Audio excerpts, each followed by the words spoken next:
Gracias, señor Del Carpio, por dar esta entrevista a Expreso. Quisiéramos conocerlo un poquito más. Usted es sanmarquino de corazón. Acabó en el tiempo debido su carrera, pero esto fue en los 90, si mal no me equivoco. ¿Cómo fue ser sanmarquino en los 90?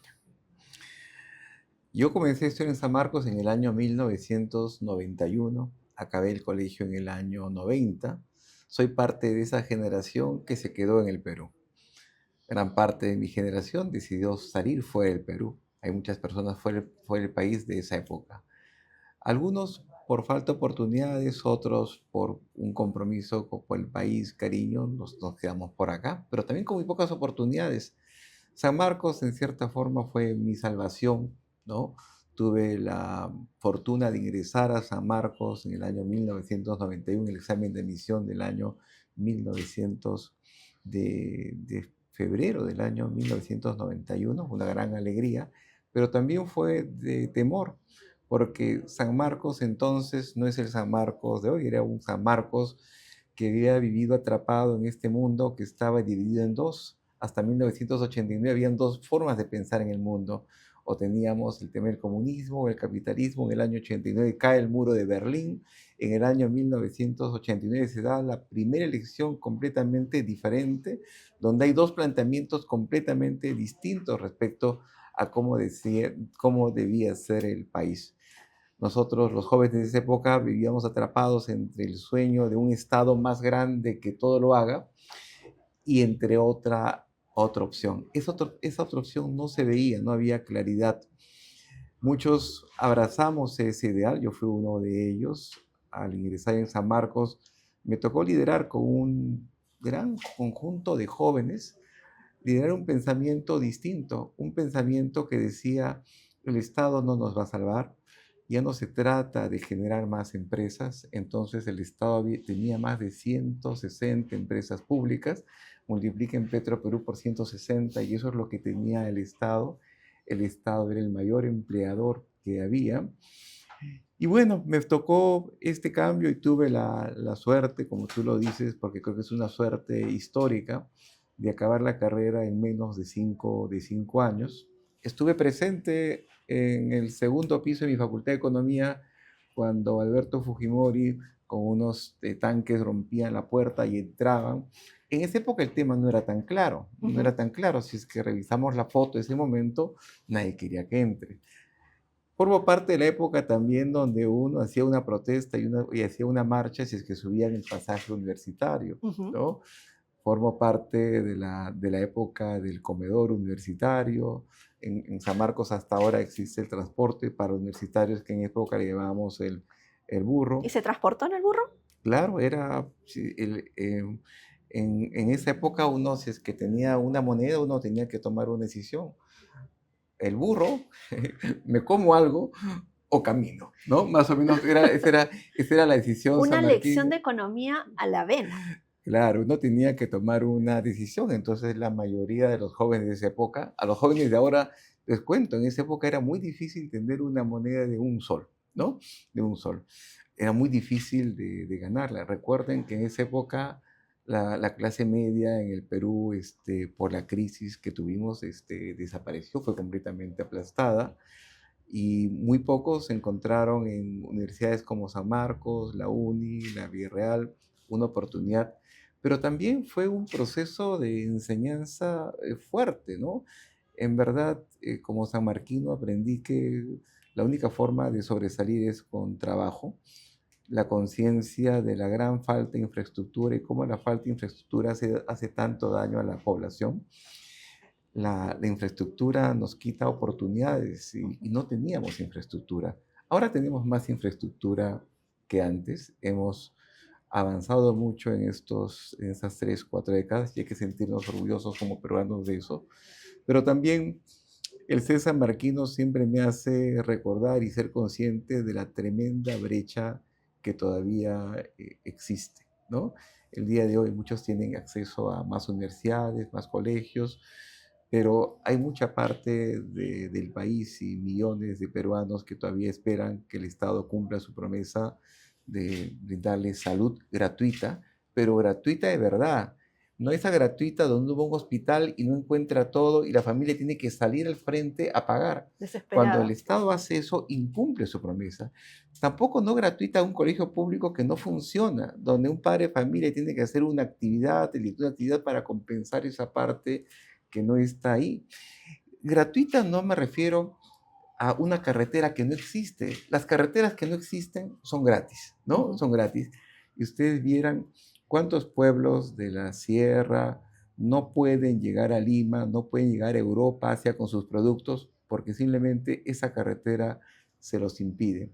La infraestructura se convirtió desde entonces en mi pasión, principalmente por la conciencia desde abajo de que sin infraestructura no podemos competir y también ante la realidad que solamente había una San Marcos y no había más San Marcos que ayuden a superar esta gran brecha. Estamos en la época, en diciembre, en que muchos chicos acaban la universidad y comienzan a ver el mundo grande y dicen, voy a elegir esta universidad. ¿Qué recomendación tú le darías? Tú estudias economía, has estudiado en una universidad estatal que tiene mucho prestigio, pero ahora creo que los chicos se enfrentan con muchas universidades, muchas opciones, muchas carreras, porque también antes había muy pocas carreras. Y tú me comentas, encontraste tu pasión en San Marcos que te lleva hasta ahora hasta por inversión. ¿Qué recomendación le daría a estos chicos que salen al mundo? Ojo, son chicos que pandémicos, ¿no? Que han estado encerrados durante la pandemia y el mundo crece, ¿no? Ujú. ¿Qué recomendación tú le darías? Ahora, mira, a puertas de Navidad que van a estar con la mesa familiar, a hablar con el abuelito, con el tío, con el papá, con alguien que Mm, dice, oye, puedes ser ingeniero porque yo estudié en la uni o yo estudié economía en la San Marcos como tú. ¿Qué recomendación le darías para encontrar esa pasión que te mm. llevó hasta aquí, hasta por inversión? Primero que encuentren algo que los motive a hacer, en verdad es la decisión de estudiar es importante, tiene que ser algo que les guste, que les motive. Y segundo, saber que la vida no va a ser sencilla. Esa motivación en algún momento se va a acabar, ¿no? Y algunos van a sentir que tienen que cambiar. Pero en ese momento viene otra fortaleza que los jóvenes tienen que tener, que es la de perseverar. Las dificultades sean y uno tiene que seguir entre las dificultades. Y lo tercero que es bien importante es que la disciplina es muy relevante. En verdad van a tomar una decisión importante. Lo principal es que les guste, que les motive. No elijan algo porque les parezca más fácil o más difícil. Ese es un error. He visto que algunos jóvenes eligen el tema, no, yo quiero esta carrera porque esta carrera es más fácil. Es un error, no hay carrera fácil. Hay carreras que nos motivan o no nos motivan, ¿no? Hay carrera y recuerden que la mayor parte de su vida, más tiempo que con su familia, se la van a pasar como yo, o como tú, o como ustedes, ¿no? En el trabajo. Se puede volver una tortura el trabajo si es que lo que hacemos no nos gusta. Así que les guste lo que van a hacer, ¿no? Piensen, ¿no? Investiguen, y arriesguense, ¿no? Y no tengan miedo, ¿no? Y no tengan miedo. Pedirle a un joven de 17 años que tenga tanta claridad que una persona de 50 años tampoco la tiene. Si me preguntaras a mí, Luis, ¿cómo va a ser el mundo de aquí en 5 años? No lo sé, ¿no? Todo está cambiando. Entonces, ¿para qué me tengo que preparar? Tengo que prepararme para adaptarme siempre al cambio. ¿Y qué tengo que hacer? Estudiar mucho. Pero ¿por qué voy a estudiar mucho si es que eso no me va a servir? Es que uno también se entrena para aprender. Ujú. Esa persona que corre 20 vueltas, ¿no? Se entrena para correr. Cuando tiene que correr, lo hará esa vez. Esa persona que no se entrena para aprender, el día que tenga que aprender algo, no lo va a hacer. Entonces, lo que elijan, abríganlo con pasión, con cariño, y les va a ir bien. Tú mencionaste que tu pasión es la infraestructura y te traemos a la hora. Tenemos a un Perú que todo el mundo quisiera que crezca más. Ya estamos hablando de un país potencial al cual estamos llegando. Todo el mundo dice, estamos ahí a las justas. ¿Cómo te sientes al escuchar esto? Porque tú hablas con los inversionistas internacionales de que dicen, oye, me gustaría ver un Perú más power, ¿no? Y no lo encontramos. Yo creo que el Perú es un Perú muy power, ¿no? Yo creo que los peruanos muchas veces somos poco, muy exigentes, muy duros con nuestro país y con lo que hacemos. En verdad hemos hecho muchas cosas. Siempre hay que ver el pasado como lo que hemos hecho y el futuro por las oportunidades que tenemos, que es la forma correcta de verlo. Perú está a nivel internacional muy bien visto. porque el Estado del Perú, en los últimos gobiernos, que hemos tenido muchos, ha mantenido los datos importantes macroeconómicos muy bien. Y la inversión solamente llega a países que son estables, no va a países que no son estables. Y Perú se distingue en América Latina por eso. Crecimiento, inflación, tipo de cambio, reservas, déficit fiscal, nivel de endeudamiento, en todo. En todo somos el primero o el segundo, no en América del Sur, en América Latina, no en América Latina, sino en el mundo. Y esas bases es el requisito mínimo para que haya atracción de capital a un país. Un país que no cumple esos requisitos no atrae capital. Perú sí tiene esa capacidad para atraer capital. Ahí Eso está que el... tú ves, ayer lo escuchaba Jorge Zapata en Edircom, que decía, ya no estamos brillando tanto como antes, hay fundamentos, sí, pero poco a poco se ven cada vez como menos con brillo, lo que te comentaba, ¿no? Tú sientes que sí, los inversionistas nos siguen viendo con ese optimismo. Y por Yo eso creo, quiero hilarlo cuando tú me decías, quizás nosotros somos muy duros, ¿no? yo creo que lo que nosotros como país necesitamos otros referentes. Lo que te acabo de decir Ujú. son las bases, ¿no? Pero uno no puede decir estoy bien si es que tiene las bases y eso es suficiente. Ok. Tomando la palabra de un amigo, sobre las bases uno construye la casa, que es el desarrollo. Tenemos que construir esa casa, que es el desarrollo, y es el gran reto que tenemos en el Perú. No podemos estar satisfechos solamente con esto de acá. Eso ya lo tenemos y hay que sentirnos orgullosos. Somos mejores en América Latina, sí. Ujú. Tenemos que buscar otros referentes más. Lo que nos falta es construir la infraestructura que necesitamos para ser un país desarrollado y ¿Y competitivo. con quién competimos? Cuando tú sales, porque tú eres, como quien dice, nuestro gran vendedor afuera. ¿Con quién compites? ¿Con qué países dices, a él le voy a ganar? ¿No? A ese Mm, inversionista lo quiero traer acá al Perú. ¿Con quién competimos? ¿Quién es nuestro benchmark? es una buena pregunta, ¿no? Hay dos formas de entender el capital, ¿no? El capital. Por ejemplo, si tú viajas al extranjero y dices, señor, ¿me puede vender 20 buses? Ese es perfecto, te entrega los 20 buses y tú le pagas. Ujú. Ese no es capital. Ese No. es alguien que está saliendo a comprarle algo a alguien. Si viajas al extranjero y dices, señor, ¿me puede vender 5 trenes? Y le pagas, pues eso es comprar un tren, ¿no? Y eso está bien. Capital me refiero a la capacidad que tiene un país de atraer capital de inversionistas que inviertan acá en el Perú y que hagan ¿qué? Hoteles, centros comerciales, puertos, carreteras, Personas que aeropuertos, apuesten por el apuesten por país. un país. Y son empresas que apuestan en el largo plazo del país. Es decir, invierten una cantidad de dinero el día de hoy y la van a recuperar en los próximos 10, 15, 20, 30 años. Perú está compitiendo en ese espacio. Y lo puedo decir con bastante sentido, es que Perú debe ser de los países que tiene más capacidad para atraer ese capital.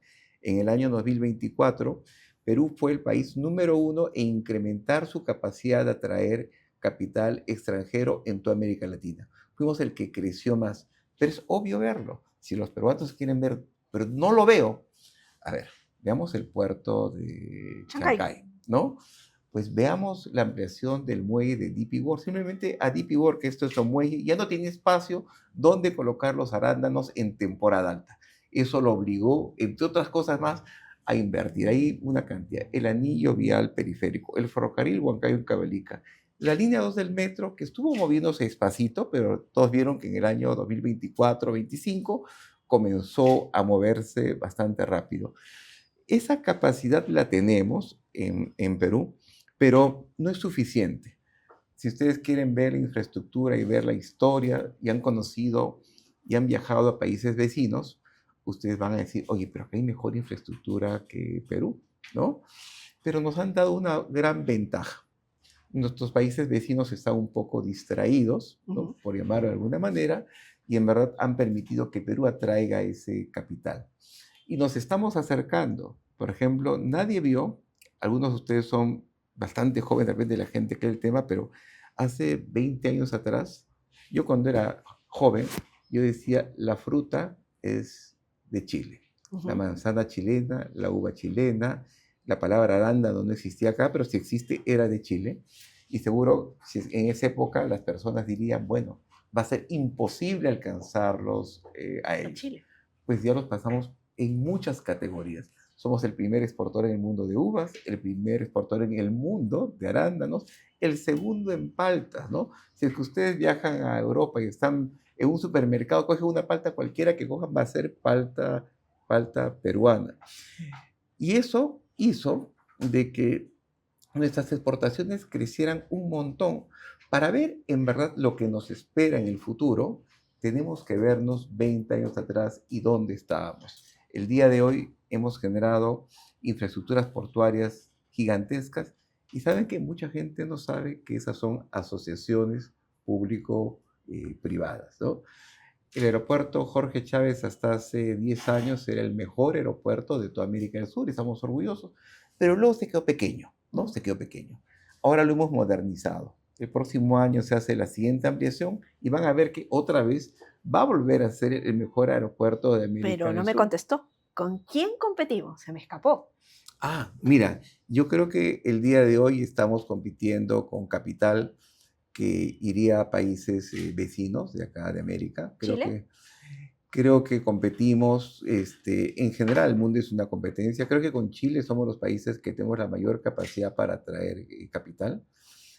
Y Brasil también tiene bastante capacidad para atraer capital. Ahora Brasil es un país monstruo, pero Otro creo continente. es un continente. O sea que América del Sur son dos continentes, Brasil y todos nosotros, ¿no? Es exactamente como la historia nos dividió finalmente.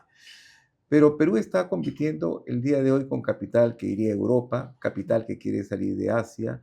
Creo que el hecho de que se haya el mundo dividido en estos meses en bloques bastante claros ha llevado a que el mundo trate de diversificarse en productos, en rutas, y Perú se ha visto beneficiado de eso y ha hecho de que muchos países vean el día de hoy a Perú como un país muy atractivo para inversión. Pero siempre pienso que las oportunidades se nos han presentado. La Dicen que gran Dios es pregunta, peruano. la gran pregunta y el gran reto y que le lanzo a todos, a toda la población es, ¿la vamos a aprovechar? ¿No? ¿La vamos a aprovechar? ¿Nos vamos a pelear y no la vamos a aprovechar? Yo creo que hay muestras importantes de que no va a ser así. Ujú. No recuerdo otro contexto histórico, en verdad, en Perú, donde la palabra inversión privada sea tan bienvenida en toda la población. Hace apenas 5 años atrás, si es que uno decía inversión privada, la gente asociaba inversión privada, me cuesta, me van a cobrar y todas las cosas malas, y la gente prefiere utilizar la inversión pública como algo bueno. Ujú. El día de hoy no. Creo que como sociedad hemos crecido. Creo que los jóvenes del día de hoy, las nuevas generaciones piensan distintas. Y el día de hoy creo que los jóvenes están enfocados y todos es que yo lo único que pido es que me den un buen servicio. Ya no piden, yo no quiero que un funcionario público me lo dé. Me dicen, la infraestructura es pública, puede ser gestionada por la mejor empresa privada y brindar un servicio público de calidad. En eso estamos enfocados en Proinversión. Y también están enfocados porque han proyectado 24 iniciativas, mirando a futuro, hablando de eso, con más de 10.000 millones para el 2026. Súper ambicioso. Yo creo que es el resultado de mucho trabajo. Primero, una idea no es un proyecto, ¿Ok? ¿no? Y a veces hay muchas ideas. El portafolio de Proinversión es un portafolio que lleva muchos años, meses trabajándose y van cobrando madurez, ¿no? Van cobrando madurez. ¿Y estas 26 son las que están maduritas? Están listas, por ejemplo, ya empezamos, hace unas semanas atrás firmamos la ampliación de inversiones del puerto de Matarani. Ujú. Y hay que notar un poco el tema, ¿no? A veces uno dice, ¿tenemos capacidad para atraer inversión de Estados Unidos? Por supuesto que sí. La inversión en el puerto de Matarani es de un fondo de inversión, el fondo de inversión más grande en el mundo y es de Estados Unidos. Ujú. Ese mismo fondo tiene una participación importante en la reciente adquisición del puerto de Paracas, que está en pleno proceso. También está en el Callao. Sí tenemos. Ahora lo que viene en adelante es el parque industrial de Ancón. ¿Ya tenemos fecha? Es en diciembre, es en este mes de diciembre, se va a adjudicar este proyecto. Ese proyecto, como ustedes saben, lo hemos tenido mucho tiempo en cartera, pero el mundo cambió. El Ujú. mundo cambió. Hace tiempo era un pedazo de tierra importante, muy importante, pero ahora tenemos el puerto de Chancay, tenemos el puerto del Callao, tenemos monstruos ahí, en ese espacio ahí. Yo pienso que en el futuro van a haber muchas empresas del extranjero que van a decir, ¿por qué voy a traer mi carga desde mi país hasta Perú? Y van a pensar en colocar la industria acá en el Parque Industrial de Ancón. El Parque Industrial de Ancón en algún momento de su historia distribuirá carga hacia el Callao y hacia Chancay. Es parte del futuro y así lo han visto, porque ahora tenemos muchos consorcios interesados en este proyecto que están viendo el mismo futuro que acá en Proinversión vemos. Y están viendo las zonas económicas especiales privadas también, Por que supuesto. benefician a este contexto. Nosotros, en verdad, las cosas han cambiado. Una cosa quizá fueron zonas económicas especiales hace 20, 30 años, que tienen otro contexto, y otras ahora. El día de hoy es una herramienta de competitividad estratégica global que tiene el Perú. Ujú. Perú no está compitiendo ahorita en la última categoría, está en la primera categoría mundial. Recuerden que Perú y Chile le venden al mundo el 40% del cobre que necesitan. Recuerden que Perú en algún momento podría ser el primer exportador de cobre en el mundo. Y recuerden que el mundo necesita el cobre. ¿Por qué el mundo nos ve? El mundo necesita dos cosas de países como el nuestro: energía y alimentos, ¿no? Y Perú es la despensa mundial de energía y alimentos. Pero ¿qué hacemos para que toda esta gran despensa que tenemos y potencial se industrialice y vaya al mundo? Necesitamos infraestructura. La infraestructura va a ser la que nos va a permitir llegar a ese primer mundo muy rápido. ¿Qué cosa es infraestructura? El Parque Industrial de Ancón. ¿Qué cosa es la Torre Treca? La Torre Treca es un proyecto que está en la Avenida Arenales. Todos han pasado por ahí, seguramente les han contado historias de fantasmas, ¿no? Han contado todas las historias del mundo porque uno lo ve tanto tiempo, pero no. La Torre Treca es un proyecto de salud donde Proinversión con el Ministerio de Economía y Finanzas estamos dando todo el soporte para que esta vez salga. Va a ser va a ser el complejo de consultorios más grande del Perú y quizá el más importante de América Latina, con una capacidad para atender a más de 10.000 consultas por día. Es bata blanca, quiere decir que el que se va a hacer cargo de ese proyecto es un grupo, es un consorcio TRECA, donde está el grupo AUNA. AUNA, entre otras cosas, tiene la clínica Delgado, entre otros productos, y lo que va a dar es un servicio de primera calidad con indicadores de servicio muy elevados a los más de 6 millones de asegurados que están en Lima. Eso es ayudar a cerrar una brecha. La infraestructura le devuelve dignidad a las personas, les devuelve su autoestima, ¿no? Las vuelve optimistas de repente. Si es que me dijeras, a veces, ¿por qué no somos tan optimistas? Hay razones, ¿no? Hay razones. El Estado no ha cumplido su promesa de brindarle no solamente servicios, sino servicios de calidad. Servicios de calidad que no hagan que una familia, a pesar de que tenga acceso a la seguridad pública, pague un seguro privado. Servicio gratuito que haga que los hijos no estén haciendo juntas, colectas, parrillas para financiar la operación de una persona en una clínica privada. Eso no es cumplir la promesa del Y Estado. esa es la sensación que tienen las personas, pago de salud, pero igualito necesito un seguro privado por si acá en el salud no me atienda. Ahora que hablaba justamente de los mitos de la Torre Treca, sí, lo de los fantasmas, pero también hablaban de la infraestructura, que no tenía los cimientos necesarios, que por eso no se había construido, que no se había hecho en los interiores, también problemas legales, todo eso limpio. Todo eso limpio. El tema, se contrataron las mejores empresas de ingeniería del extranjero para revisar que todo cumpla los estándares. Es una estructura que va a duplicar su tamaño, se va a reforzar, va a ser el doble el tamaño que hay. Imaginen, en esa época nomás no pensábamos en los ascensores que se necesitan el día de hoy. Quizá en esa época estaba bien que la gente espere 5 minutos para subir ese ascensor. Eso está cambiando. Y es un proyecto que ya debería construirse a partir de febrero, marzo del próximo año, y el 2028 está. Esas son cosas concretas que pasan. Después también Está dejando para el próximo gobierno esto que es tan trascendental. No, O sea, este gobierno va a firmar el acuerdo y en febrero comienzan a construirlo, ¿no? ok, De febrero ya del año arrancamos, sí o sí. 2026, ¿no? Y hay que recordar que la infraestructura no son proyectos de gobiernos, son proyectos de Estado, ¿no? Me Y encantaría que eso lo entiendan los no. ministros que entran, porque después dicen, no, mi priorización es fulano, mengano y perencejo. Y justamente ahora con cambio de gobierno, ¿cómo entrega Proinversión? ¿Cuáles son las prioridades? Lo que yo debería entender, por ejemplo, como ciudadana, que son red flags. O sea, esto por qué no está avanzando, si esto ya lo habían avanzado, esto ya se firmó, esto ya se entregó. ¿Cuáles son las cosas que el nuevo gobierno, quien sea que le toque, debería seguir en la velocidad que ustedes están? Yo creo que el siguiente gobierno, estoy convencido de que va a seguir el plan, porque todos los gobiernos lo han hecho. Aunque hemos tenido mucho tiempo, lo que podría mejorarse es el ritmo, Ok. ¿no? El ritmo, ¿no? Definitivamente la velocidad debería ser siempre constante, el Ujú. sentido de urgencia presente.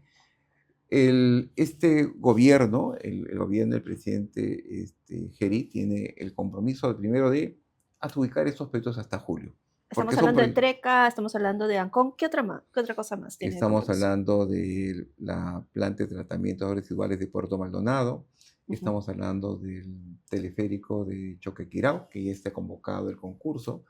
Tenemos líneas de transmisión que están listas para adjudicarse también entre enero y marzo del próximo año.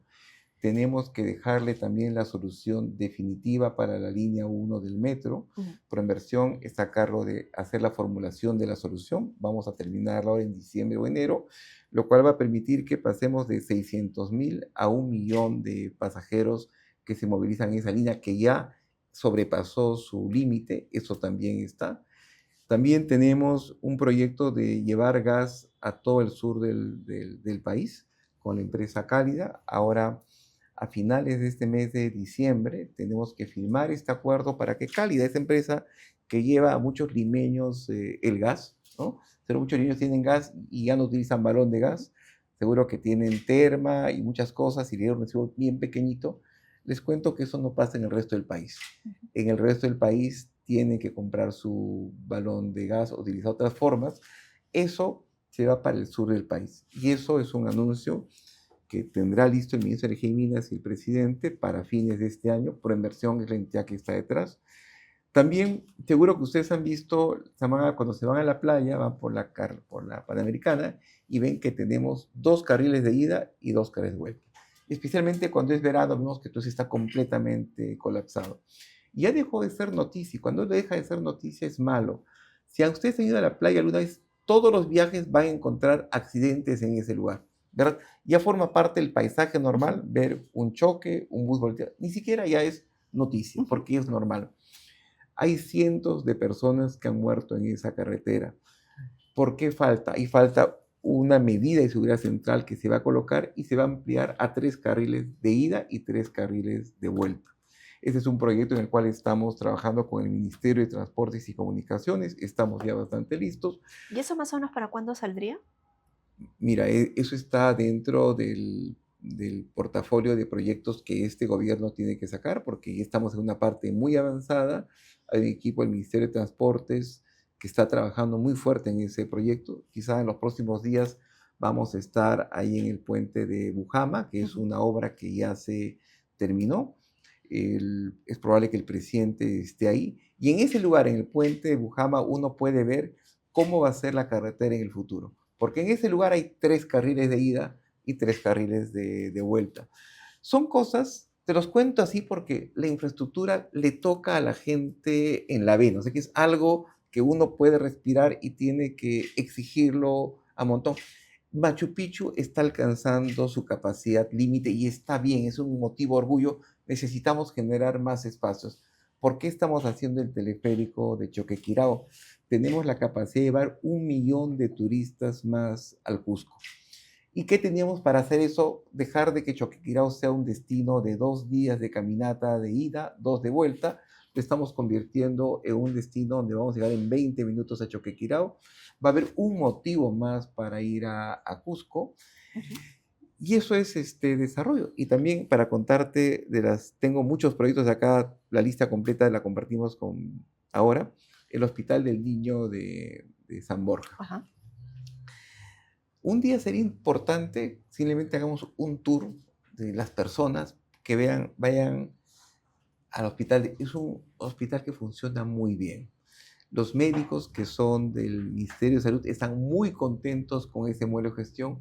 Ese contrato de concesión lo entregamos nosotros hace 10 años y lo estamos volviendo a concursar ahora para entregarlo por 15 años. Porque un director de un hospital tiene que hacerse cargo de lo que es importante, ¿no? De la parte médica. Todo lo demás tiene que funcionar perfectamente. alrededor del hospital de Niños San Borja hay muy pocos negocios privados, Ujú. porque acuérdense, cuando el Estado falla en la salud, nacen otro tipo de negocios alrededor de su hospital, que yo creo, y lo digo solamente como comentario, creo que el apostarle a que el Estado falle también ha generado Corrupción. buenas, llamémosle economías, ¿no? Economías, porque lo importante es otra vez recuperar ese espacio y las APPs están enfocadas, las APPs solamente existen porque lo único que nosotros pensamos es en el usuario, ¿no? Sí. Y nosotros no pensamos en inaugurar una obra, vamos, nosotros queremos que eso sea sostenible. Usted mencionó que hay la necesidad de que las obras tengan resultados tangibles. ¿Qué cambios estructurales se está introduciendo con esta APP 5.0, llevándolo a términos tecnológicos, para evitar retrasos que históricamente frenaron el impacto económico de proyectos? Primero recordar que venimos haciendo asociaciones público-privadas que antes le llamábamos solamente concesiones, ya hace más de, ya casi 3 décadas. Ujú. Y en esas 3 décadas hemos tenido distintas fases de APPs. Las de primera generación, el puerto de Matarani, que funcionó bien. La de segunda generación, DP World, ese puerto importante en el que tengo como ejemplos. La tercera generación, comenzamos con línea 1, línea 2 del metro. La cuarta generación, el puerto de Salaberry, el anillo vial periférico. Pero hay un momento donde el Perú nos hemos chocado contra el futuro. El futuro está acá, está el día de hoy. El día tenemos mejores herramientas para gestionar proyectos, tenemos mejores modelos y con la nueva ley de APPs, Proinversión entra por primera vez en toda la historia del país en todo el ciclo completo del proyecto. Es decir, Proinversión deja de ser solamente una agencia que estructura proyectos, sino es una agencia que va a participar en la construcción y en la operación del proyecto. ¿Por qué lo hemos hecho así? Porque queremos mejorar la gobernanza del sistema, queremos que si es que algo no funcione, solamente se voltee donde una entidad, donde Proinversión. El día de hoy, cuando algo no funciona, y ustedes lo notan, hay 100 responsables. Y al final, cuando hay 100 responsables, no hay ni un solo responsable. La rendición de cuentas no funciona. Nos estamos adaptando a las mejores prácticas que hay en el mundo, prácticas que adoptó en su momento Colombia, que adoptó Chile, y existe en otros países desarrollados. La mayor parte de los países de la OECD utilizan esto, es tener una entidad que cumpla la promesa. Y eso nos obligó a repensar todo. Es ahí donde nace APP 5.0, contratos colaborativos, más digitales, más integrales. La figura de los PMOs formarán parte de los contratos de proinversión. No tenemos que inventar cosas que no conocemos, recurriremos a asistencia técnica, las mejores prácticas que existan en el mundo. El sentido de urgencia es importante. La nueva ley abrevia los plazos, los acorta los plazos, lo hace más eficientes, menos actores. APP 5.0 es un referente que creemos que muy pronto va a ser para el continente, muy pronto va a ser para el mundo, de un país que en verdad aprende, es resiliente, se levanta, aprende de su éxito y se prepara para enfrentar el futuro, siendo conciencia siempre de que hay muchísimo trabajo por hacer. Muchas instituciones están viendo el éxito del Banco Central de Reserva en su independencia, en su meritocracia. Indecopi ya lo miró y dijo, ok, yo quiero ser como el Banco Central, quiero autonomía para estar libre de temas políticos. ¿Usted cree que Proinversión también ese es su camino o debe quedarse aún donde está? No, Proinversión tiene que ser para la población el Banco Central de Reserva de la infraestructura, ¿no? Y en ese camino vamos. Nosotros en También buscaría Proinversión, autonomía. miren, el tema es que hay que ganarse la confianza de la población, ¿no? El Banco Central de Reserva no solamente tuvo autonomía, ¿no? Ujú. Sino que demostró con los años de que cumplió un rol trascendente y así lo valoramos. No siempre lo logramos. Hace 10 años, 15 años no teníamos la conciencia de esto. Tuvimos que ver el pasado y ver lo que había pasado y decir, esto está bien. Para ser justos, Proinversión también pide, veamos el pasado y veamos lo que hemos hecho en Proinversión. Y también veamos el futuro. Proinversión desde hace varios años se ha involucrado mucho en incorporar talento joven con rigurosos procesos de selección a la entidad. Tenemos un programa de extensión universitaria donde postulan más de 1.500 alumnos de distintas universidades, donde ingresan 40 a este curso, que dura un verano, y de esos 40, 10 se quedan a trabajar acá en Proinversión. Después de esos 10, algunos deciden irse a otras partes y algunos se quedan acá.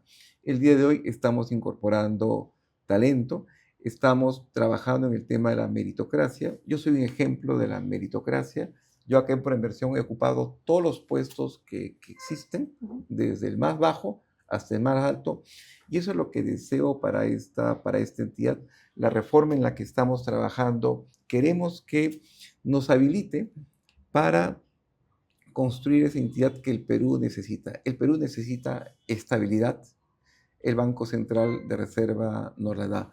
Necesita infraestructura para ser competitivos. Creemos que Proinversión puede cumplir ese rol, pero queremos ganarnos en verdad el mérito como lo hizo el Banco Central en el campo y haciendo cosas. Así que cada vez esperamos estar anunciando cosas y logros y así en algún momento se nos reconocerá. Esa es nuestra visión. Mil gracias.